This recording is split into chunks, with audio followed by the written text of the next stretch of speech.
Olá, tudo bem? Você é aluno do segundo ano? Eu quero fazer uma revisão da apostila aqui, ó, desses conteúdos. Estou aprendendo a trabalhar com a câmera, tá vendo? Ó, tá aqui a apostila, ó, apostila 2. Você vai aqui em História. Você teve aí no canal a teleaula do canal Mídia São Paulo sobre o Renascimento. E eu quero fazer um trabalho com você assim, nem tanto burocrático, que a gente vai precisar fechar o bimestre dia 29 de maio. Então eu estava pensando em a gente fazer um apanhado aqui da apostila. Esse é um material que você tem em mãos, ficará muito mais fácil, né? Então primeiro eu queria trabalhar o Renascimento com você. Renascimento foi um movimento que se passou ali pela Itália, por Florença, né? Renascimento significa a morte do homem que era só da crença e do homem que botava não o Deus que a gente deve acreditar lá em cima para o céu, mas o Deus aqui na frente para nortear toda a vida material nossa.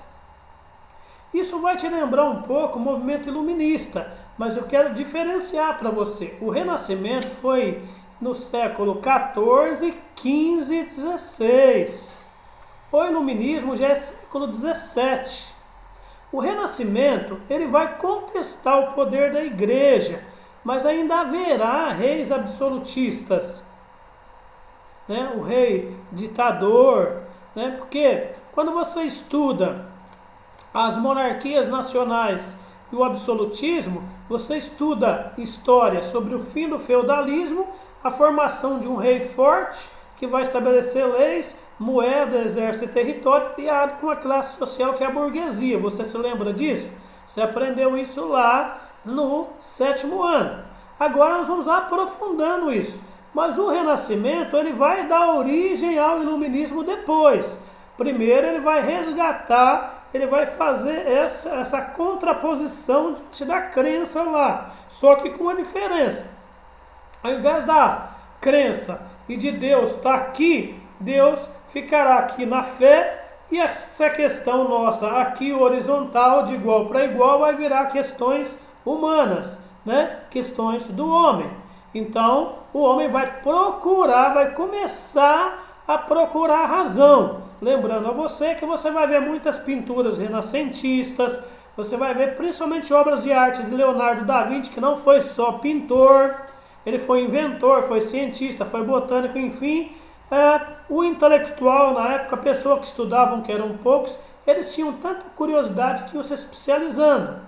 Então o que vai acontecer? Aquele homem só da crença, que só acreditava na igreja, ele vai passar a perceber que para esse mundo existiam outras soluções materiais para esse mundo material. Então esse homem da crença, ele vai morrer e vai renascer um homem provido de crença, de que é possível acreditar, mas que a crença faz parte da fé.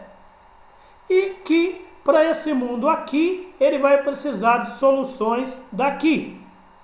Então, como a igreja cristã nesse momento, por que estudamos a igreja cristã e não o budismo, o shintoísmo, as outras religiões que já existiam? Nós estudamos porque nossa formação são dos povos ocidentais. Ocidentais, você pega ali no meridiano de 35, de 45 do planeta e vem para as Américas, é o mundo ocidental. Por outro lado é o mundo oriental, onde já tem a Rússia, parte do Oriente Médio, Ásia, uma boa parte da África e Oceania. Então ocidentais somos todos nós, porque a nossa formação é de povo cristão. Você lembra que você aprendeu no 6º ano que nós somos descendentes dos povos bárbaros, aqueles que derrotaram o Império Romano, que você aqui do 2º também estudou no 1º ano, a queda do Império Romano, que aí começa a ser e descer, antes de Cristo e depois de Cristo, né? Que também agora em história isso já caiu, é antes do calendário e depois do calendário ocidental.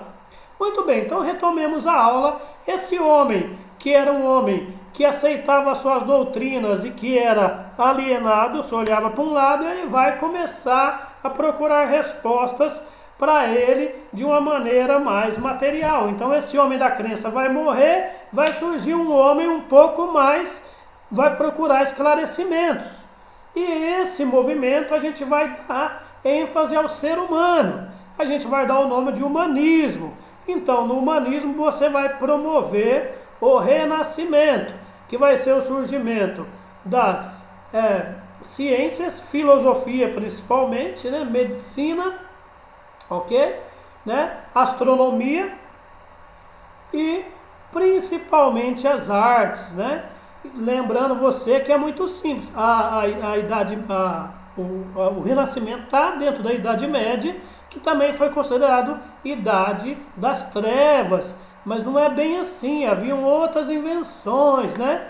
Mas ainda não chegamos no Iluminismo, tá? O Iluminismo é um outro movimento que vai surgir no século XVII, que vai discutir a organização do Estado com Montesquieu, né? Enfim, vai trazer um método e a racionalidade de uma maneira mais científica. Aí vai surgir a universidade, vai surgir a enciclopédia, é muito diferente do Renascimento. Então vamos lá, Renascimento, o homem vai deixar de acreditar só na religião e o centro do objetivo do homem agora será transformar nossa vida numa vida melhor, mais humana, tratar o ser humano como gente, como seres humanos. Então vai surgir nós, os humanistas, principalmente, ok? Isso foi no século XIV, XV e XVI. E aqui na apostila, você vai ter aí, ó, um texto introdutório que vai te falar da literatura, das artes, né? Você dá uma lida e se você tiver internet na sua casa, você acessa esses aqui na página 55, tem aqui algumas páginas de acesso no Google, tem um filme, inclusive, se você tiver aí com seu pai e a sua mãe, com um vídeo para assistir o filme, tá bom? Ok? Né? Tem aqui sugestão de algumas pesquisas, era a aula estação, não vai dar para fazer. O que você pode fazer para este professor é procurar algumas referências do renascentismo. O que são referências? Pessoas importantes que promoveram o renascentismo, que foram importantes nas artes, na ciência, tudo bem? Você faz isso no caderno então para mim, pesquisa no Google e ponha lá. Pessoas importantes personagens importantes do Renascimento que ajudaram no começo e na organização do Renascimento.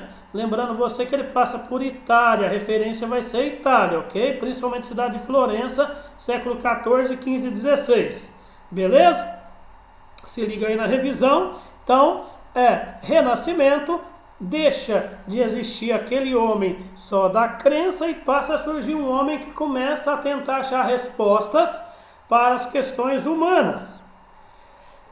Ainda não é o iluminismo, porque não tem uma organização, um caminho, um método científico, e os filósofos ainda não se organizaram em escolas. E no Renascimento nós vamos recuperar e resgatar uma coisa que a religiosidade nos tirou, que são a nossa origem do nosso pensamento ocidental, que é a Grécia e Roma, a mistura das coisas do Império Romano, que teve uma série de culturas das regiões que eles ocuparam, e também da Grécia, que são os nossos valores civilizatórios, que talvez vão nos levar até a democracia, o conceito de organização de cidade.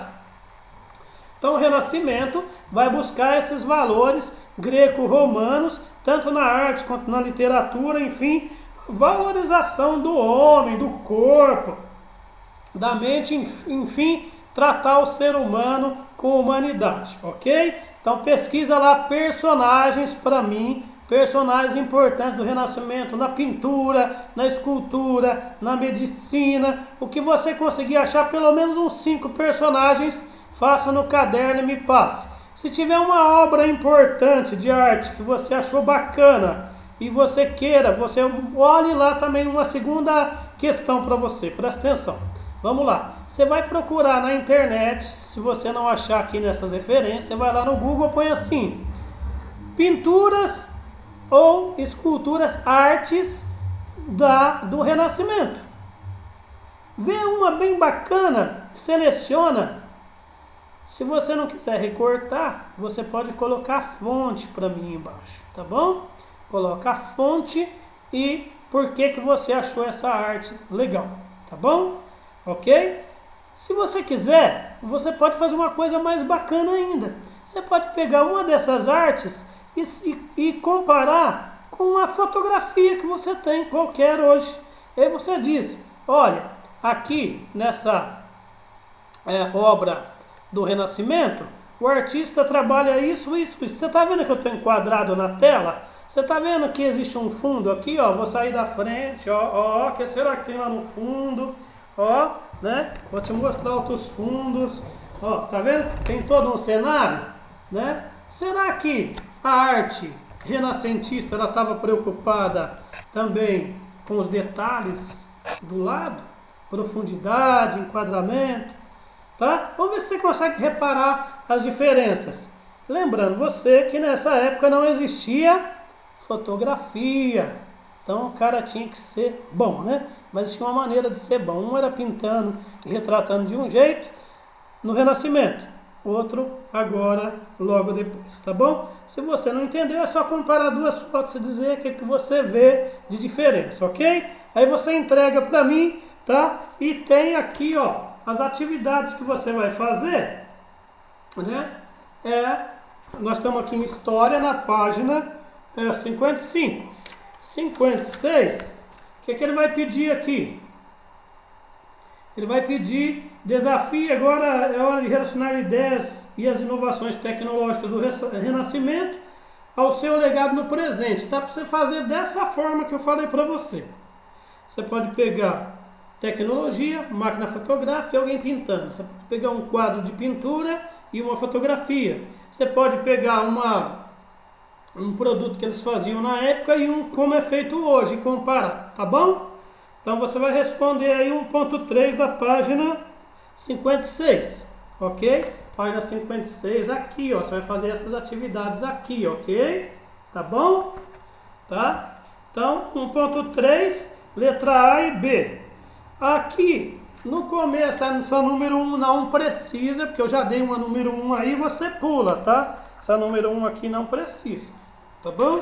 Vai direto aqui na número 2, beleza? Então agora eu vou salvar esse vídeo, não, já vou emendar. Vou contar 3, 2, 1, nós vamos sair do Renascimento e vamos continuar dentro do Renascimento, só que abordando a Reforma Protestante. Por quê?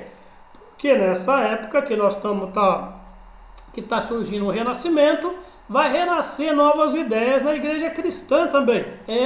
Lá dentro da igreja também tinha pessoas que questionavam algumas doutrinas da igreja, né? E isso precisava ser reformado. O que é reformado? Revisado. Então vai surgir um cara, esse cara que você vai ver aqui embaixo, olha aqui na apostila, aqui ó, deixa eu mostrar com o dedo. Aqui ó, tá vendo aqui? Tô ficando bom nisso, né? Subindo. Esse cara aqui ó, parou aí? Martinho Lutero, tá vendo? Esse cara aqui, ele era um padre, um bispo da igreja católica, e ele era um bispo desse comparado hoje, se fosse trazer para os mundos de hoje, existia dois tipos de teologia na igreja cristã.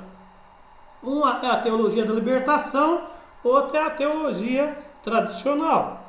A teologia tradicional desta época, nós estamos falando agora de 1540, 1560, ainda na Idade Média, junto com o Renascimento, a igreja também vai tentar renascer. Quem vai ser o personagem principal disso aí? Vai ser esse monge, esse padre chamado Martim Lutero, que vai dar o nome, vai ganhar o nome junto associado a ele de Reforma Protestante. O que é o protestante? O protestante, para a época, seria o que vocês chamam de evangélicos. Só que evangélicos, os cristãos também são, porque nós, cristãos, que não somos, eu, por exemplo, a minha religião é o cristianismo, eu não tenho uma doutrina de igreja. Mas quem segue a igreja católica é católico, quem segue outras igrejas pentecostais ganha o nome, erroneamente, para quem não estuda, de evangélicos. Mas você agora está estudando. Evangélico é todo mundo que lê o evangelho e segue Jesus Cristo, é cristão. Então, nós vamos dar o nome agora de protestantes. Por quê? Porque Martim Lutero ousou questionar. Lógico que ele questionou lá mais de 90 teses, dogmas que a Igreja Católica e o Papa da época impunham. Mas nós vamos destacar algumas que foi o maior motivo de perseguição. Então nós vamos trabalhar a reforma protestante e a contra-reforma, é nosso conteúdo de revisão agora, ok? Então Martim Lutero, dentro da Igreja Católica, ele propõe reformar. Ele propõe, você vai ver aqui que tem várias obras aqui embaixo relatando o momento do Lutero. Né? Aqui o Lutero. Eu vou ficar bom ainda nesse negócio aqui, tá? Aqui, isso. Lutero e outra obra aqui. Você vai prestar atenção. Estamos na página 56 ainda, mas já estamos dentro do Renascimento, mas o Renascimento da Igreja Cristã, ligando uma coisa com outra historicamente. Tudo bem? Por quê? Porque Lutero queria um Cristo vivo, um Cristo mais humano, não um Cristo, um Deus opressor, mas um Deus amigo, não um Deus que fazia opção pelos ricos, mas um Deus verdadeiro do Evangelho que faz opção pelos pobres e oprimidos. Então Lutero vai propor pelo menos algumas coisas que você vai saber que é importante que você saiba que é em vestibular. Primeiro, ele vai propor a livre interpretação do Evangelho. Veja só, nessa época, para a igreja manter o poder aí na Idade Média, o que ela fazia? Só os padres e os aristocratas do rei tinham o poder de ler e escrever, mas só a igreja tinha o poder de ler, escrever, ditar regras, interpretar, julgar e dizer o que era certo, o que era errado. As pessoas não tinham acesso à leitura. Então Martim Lutero vai o quê? Propor que as pessoas não precisam de padres, de pastores. As pessoas tendo uma Bíblia. E essa Bíblia estando traduzida nos diferentes idiomas, ela pode ler e ter um contato com Deus. Isso vai afrontar a liderança católica da qual o Lutero pertencia. Ele vai também criticar a adoração de santos, porque a igreja, para arrecadar um pouco de grana e para as pessoas terem mais fé, precisa materializar as coisas artisticamente. Lógico que você faz isso, algumas pessoas fanaticamente vai ter mais crença às vezes no santo do que em Deus. E quem é protestante não cultua imagens. Isso é muito relativo porque você cultua a imagem, mas você pode respeitar a representação artística, né, de uma divindade. Por exemplo, ninguém sabe como que era o rosto de Jesus, mas tenho certeza que você imagina aquele Cristo italiano, com a barba, cabelo bem feito, olhos verdes, não é? Mas se você for puxar a imagem de Cristo segundo o que algumas academias de ciências fizeram, se entrar na internet, você vai ver que era um homem comum, cara de árabe, moreno, não é negro, mas é um cara queimado do sol, sofrido, tipo esses andantes que passam na rua sem fazer barba, sabe como é que é? Então, não era essa belezinha, era uma beleza enquanto pregação da libertação do homem e a virtude do amor. Enfim, então vamos lá. Adoração de santo, livre interpretação do Evangelho. Mas o que pegou mesmo, que fez a igreja ir atrás do Martim Lutero e querer decapitá-lo ou queimá-lo, que na realidade não é a Revolução Francesa, era Santa ou Santa Inquisição. Você já viu queimar alguém e chama isso de santo? Pois é. Quem é cristão não defende a pena de morte, tá, amiguinho? Viu, papai e mamãe? Quem defende a pena de morte não é evangélico, não é cristão, tá bom? Eu sou professor de história, mas eu vejo história da Bíblia e Cristo era tolerante. Muito bem, então vamos lá. Livre interpretação do Evangelho, as pessoas podiam ler a Bíblia direto, contra a adoração de santo, e aí a espetada fatal na arrecadação da igreja, contra as indulgências. E você sabe o que são indulgências? Vamos fazer uma cena aí rapidinho, um pequeno teatro? Eu sou um cara muito rico, tenho muita grana, e o cara aqui, a liderança religiosa do meu bairro, ele está precisando trocar bancos na igreja, trocar de carro, fazer a obra crescer, você está entendendo, né? Então, E aí ele vem aqui e fala assim: ô Serafim, você é rico, mas é mais fácil um camelo passar no fundo de uma agulha, ele vai ver lá as escrituras, né? Do que um rico entrar no reino dos céus. Mas eu sou o único contato com Deus, eu posso interceder por você. Assim como os santos também são usados para intercessão, né? Posso interceder por você, desde que você seja caridoso, doe as coisas, não é? Mas essas coisas não é para doar para o seu vassalo, é para doar para a Santa Madre Igreja. E quem é que conduz a igreja? As lideranças religiosas. Isso acontece, traduzindo para hoje, só no catolicismo? Não, amiguinho. Se você reparar, você vai ver que tem muitos pastores aí, muitas igrejas que são milionários e fica pedindo dinheiro e faz programa de televisão, vende água, vende vassoura, vende os cambal e está usando até maquininha. Não é verdade? E ainda diz que eles chamam isso de teoria da prosperidade. Teologia da prosperidade. Deus está abençoando você, ora, então estaria abençoando o rico também. Então ele chega para mim e diz assim: eu vou perdoar os seus pecados, Serafim, desde que você contribua com a igreja, dê terras, dê mantimentos, seja um contribuinte, cara humano com a igreja. Tá certo? Muito bem. Então isso pegou. Então ele era contra a venda de remissão dos pecados por grana, ok? E aí ele criticou, e aí o Papa da época, você pode pesquisar aí na sua casa, quem era o Papa da época, né? O Papa da época precisou reagir. Ele foi lá e pá, colocou isso lá no muro, lá na Alemanha. Você pode pesquisar onde que é esse muro também, se você quiser, eu dou mais ponto para você, né? Lá na porta da igreja, lá na porta do palácio. Eu não posso te dizer tudo, senão você não vai pesquisar. E isso causou um reboliço na igreja. E aí a igreja, o Papa da época, teve que fazer um documento chamado Contra-Reforma, onde ele vai pregar novas doutrinas, mas não vai atender Lutero e vai perseguir Lutero. Junto com Lutero, depois vai aderir um outro cara chamado Calvin, que é o calvinismo, tá certo? Então, eu queria também que você pesquisasse a diferença de visão de Calvin e Lutero. Os dois são do movimento protestante. E o movimento protestante está dentro do Renascimento.